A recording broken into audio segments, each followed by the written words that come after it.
Welcome to episode 18 of KinFit. I'm Michael. I'm Tiffany, and today we are filming at my most favorite place in the world, Mountain Equipment Co-op. Okay, so we have Mr. Patrick Tremblay here to thank for letting us run around facilities. So why don't you tell us a little bit about how Mountain Equipment Co-op works? Excellent. Well, we are a cooperative, so people that want to purchase any products in our store, you do have to become members. It's a $5 share and it's good for a lifetime. It's been like that since '71. So people get to buy products and enjoy the outdoors. I'm a member. So am I. So am I. Okay, and why don't you tell us a little bit about how Mountain Equipment Co-op is environmentally friendly? Well, for instance, this building uses 67% less energy than a traditional building. So that's quite a lot to help the planet. We also have this year 1% for the planet. So basically 1% of all our sales go towards clubs and organizations that help the environment. Yay, that's kind of fun. So another reason why we love MEC. Alright, so now we're just going to go and run around the store and have a little bit of fun. See you in Fit News. So, why don't you hit me with some Fit News this week? So, there wasn't that much Fit News, but there's two very interesting things I want to talk about. Yes. One was something we missed last week, and I really want to talk about, and Okay. it's basically about a guy in Philadelphia Okay. who lost 9 pounds playing the Nintendo Wii. Wii Sports. Yeah, so you can visit his website, it's WiiNintendo.net, and basically he outlines his 6-week program, which basically what he did was, he did his normal routine, his daily activities and his normal eating habits, but he added an extra 30 minutes of Wii Sports per day, for 6 weeks. Oh, genius! Yeah. Wow! And he actually lost 9 pounds, and he actually outlines all the statistics on his website. Throughout the 6 weeks, he even monitored his weight, his BMI, his body fat percentage, his heart rate at rest, and how many calories he's burned as well. So he talks about all that, he puts the numbers on his website. What's even interesting is that he also includes articles that research schools, like in the States, like in the University of California. They did some research on the Wii, and they concluded that the Wii actually helps kids burn at least 40% of their calories. Yeah, you know why? Because you're moving! Yeah, because you're moving, and yeah, so it's really cool. Definitely check out his site. He even has a YouTube video of him playing the Wii, and he has all the statistics on his site, and that's definitely something to check out, and buy the Nintendo Wii. Yeah, another reason yet why we love the Wii, because it gets you to move. And you get to play video games. So it's That's right. kind of it's a 2-in-1. 2-in-1. Good. So what's the other piece of interesting news you have for us? The other interesting news is more for Canadians here, for us Okay. in Canada. The government decided to put another decided to restart the Participation exercise program. And for those of you who remember Participation, it started in the early 70s, and it lasted for about 3 decades, and it's basically a program where it encourages all Canadians of all ages to keep healthy, stay fit, and have fun. Oh. Yeah, so the government decided to put $5 million for the next 2 years to basically get people more motivated to have exercise, to do exercise again through ads and television ads and through brochures. Yeah, we're going to promote the young children of today to be the healthy adults of tomorrow. That's right, because obesity rates are going up, and they actually set up a new website. I believe it's called healthycanadians.ca, where you can go check out the site. They have the food guide there to order. They new one? Yeah, the new one, and they even have the physical activity guide for everybody who wants to figure out the guidelines for how to stay active and be healthy, and a bunch of other stuff. And it's really neat that they started this, because they also started the children's fitness tax that we mentioned not too long ago, where you can get taxed or money back for sending your kids to do sports and whatnot. Excellent. Very good. I give them a round of applause 2 thumbs up. for that one. That's right. Good. So I believe that is Fit News for this week.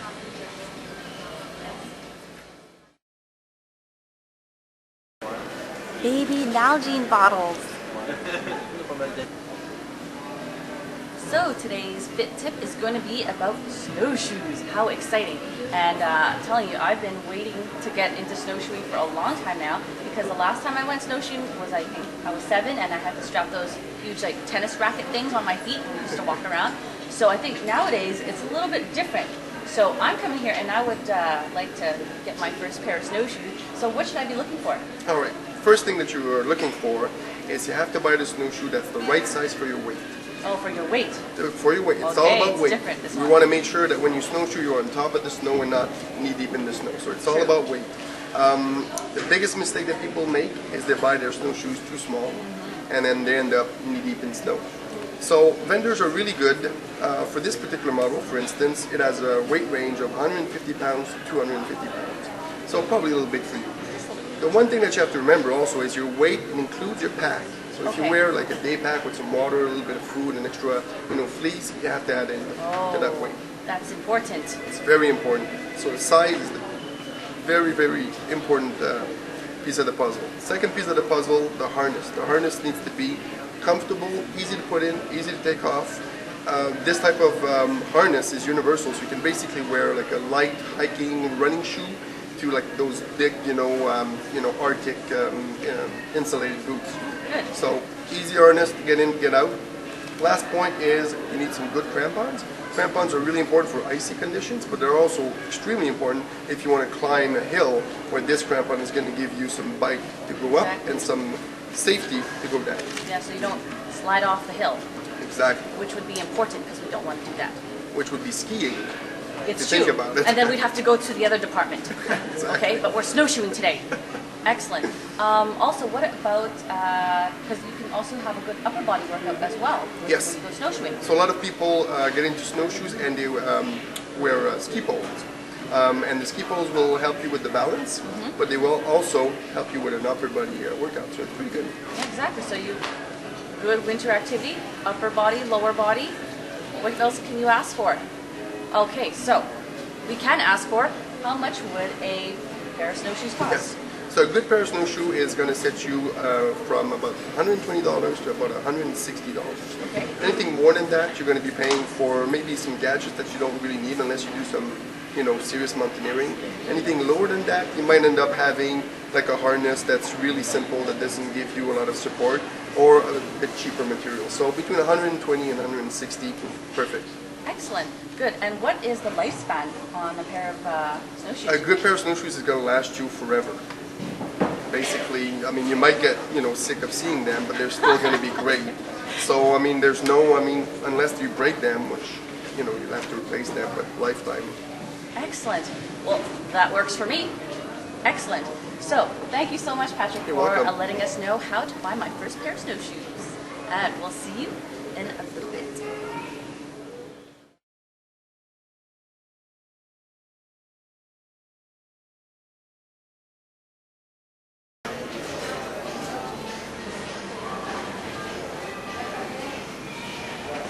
Bread in a bag. So on today's information, we're going to talk about some of the things you can take with you on your snowshoeing trip, because that's what we're talking about today, right? So as Patrick had mentioned earlier, you usually will take a day pack with you and put some food and drink in it, right? So something like one of these, okay? So I thought what would be really good is if you get a day pack that actually supports a camelback, which is a little hydration pack that you can put in. So for example, this model, it's very easy. What you need is just basically a bag that's going to have a little extra pouch that can put your camelback in it, plus a little entry for the hose, the tube, to go through, and then you can have your hydration right there while you're hiking. Okay, so it's going to be really, really easy instead of having to pull out the water bottle, and then your hands are going to freeze, and then you got to drink, and then you got to put it back and put it on into your school bag. So this makes it a lot easier, because I would really, really encourage you to make sure that you stay hydrated. Okay, because when you're snowshoeing, yeah, you might not feel like you need to drink anything. It's winter, it's cold. You don't need to drink. Yeah, you do. When you're doing physical activity, you are going to sweat. You are going to need to be hydrated. Okay, so you can pick up a little camelback pouch like this, a little plastic pouch, you put it inside, and then you fit the hose through, and then boom, you have your drink with you. Okay, easy as pie. So the next thing, after we've talked about the hydration, is what kind of snacks to bring. All right, you want to probably pick some easy to eat snacks that you just grab and eat kind of when you're on the way. Okay, so you want to stay away from the really, really big meals, because if you have a really big meal, it's going to be harder for you to just kind of snowshoe home. It'll be not so comfortable. Okay, so snacks like trail mix stuffed with good old raisins and peanuts, something like that, that would be really, really good, except for just a little twist on it, because it is a winter activity. You want to put probably a little bit more of the nuts and stuff in it rather than a lot of little bits of dried fruit, just because in the cold, the fruit will tend to freeze, and it won't be so fun to kind of chew frozen little bits of fruit. Okay, so that's a little twist on it, but that's a really, really good and easy thing to bring. Just put that in a little Ziploc and have that on the way. You can bring fresh fruit, apples, pears, bananas, stuff that's going to be easy for you to eat, not like an orange where you have to actually sit and peel because your hands are going to get cold and numb. So easy to eat fresh fruit, easy sandwiches, peanut butter sandwiches, things that are not going to be too difficult for you to grab to eat, and you don't have to waste too much time sitting and freezing. Okay, so little snacks. So main thing, stay away from the big meals. Try to have something probably about every hour or so, so you're going to evenly distribute your snacks throughout, because you're not going to go snowshoeing for 20 minutes. It's usually a couple of hours at a time, and you're out where the snow is, okay? So make sure you're prepared. It's better to have a little bit of extra food with you, an extra drink, rather than not enough, because you don't want to run out, and that won't be so good, all right? Because then we'll have to send in the troops and find you, okay? So remember, hydration, super important. Make sure you bring enough to drink, okay? And of course, enough snacks to last you through the day, and they'll make your snowshoe experience as fun as possible. So why don't we go snowshoe a little and enjoy.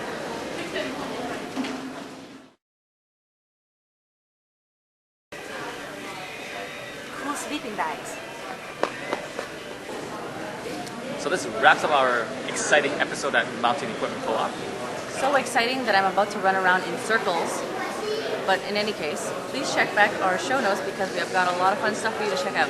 And if you have any ideas, questions, or suggestions you want to give us, just email them to us at info@kinfit.tv. Big thank you goes to Timmy, our cameraman, and a very, very special thank you goes to Mr. Patrick Chomley for speaking us with us today. That's right. And if you want to find out more about Mountain Equipment Co-op and the store, just visit the website at mec.ca. So remember, don't quit. Stay fit.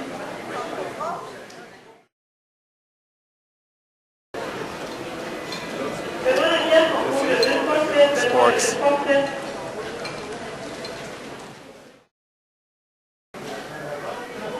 Where did that guy go?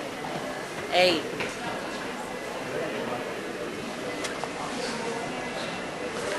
What are you doing in there? Wake up! I'm testing the tent. It's good. Yeah.